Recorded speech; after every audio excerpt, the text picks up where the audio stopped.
کیا عورتوں کا ختنہ جائز ہے؟ کیوں؟ آپ کس دنیا میں رہتے ہیں؟ کس دنیا میں رہتے ہیں؟ مجھے حیرت ہوتی ہے بعض دفعہ آپ کی حیرت پر. آپ کو پتا ہے بعض افریقن کنٹریز میں یہ رواج ہے. اس میں آپ دیکھیے کہ یہ ان کا ایک لوکل رواج ہے. اسلام نے عورت کے ختنے کا حکم نہیں دیا ہوا. یاد رکھیے کسی حدیث میں عورت کے ختنے کی بات نہیں آتی، مردوں کے ختنے کی بات آتی ہے، اور ان کے لیے تو پروو ہو چکا ہے کہ ان کی صحت کے لیے ضروری ہے. لیکن اگر کسی خاص علاقے میں یا کسی خاص کلٹ میں ایسی کوئی چیز ہے تو وہ ان کا لوکل کلچر ہے. It's nothing to do with اسلام.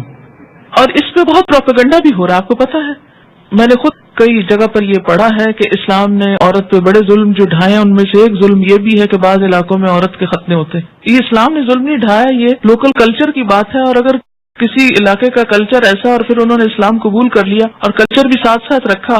اب مثلاً آپ کسی دن یہ پروپیگنڈا شروع کر دیں کہ جو کانچ کی چوڑیاں ہوتی ہیں اگر ٹوٹ جائیں تو عورت بیچاری کا وہ خون نکال دیتی ہیں اور یہ بڑا ظلم ہے، اس لیے ان کو بنانا بند کرنا چاہیے. تو اب یہ اسلام نے تھوڑی آپ کو کہا کہ آپ کانچ پہنیں. آپ کا لوکل کلچر ہے، کسی اور ملک میں ایسا نہیں ہوتا، تو آپ کی مرضی آپ پہنے نہ پہنے. پہنے تو احتیاط کریں، نہیں پہنے تو نہ پہنے. بہت ساری چیزیں ایسی ہیں کہ جس میں اسلام نے نہ کرنے کو کہا ہے اور نہ چھوڑنے کو کہا ہے.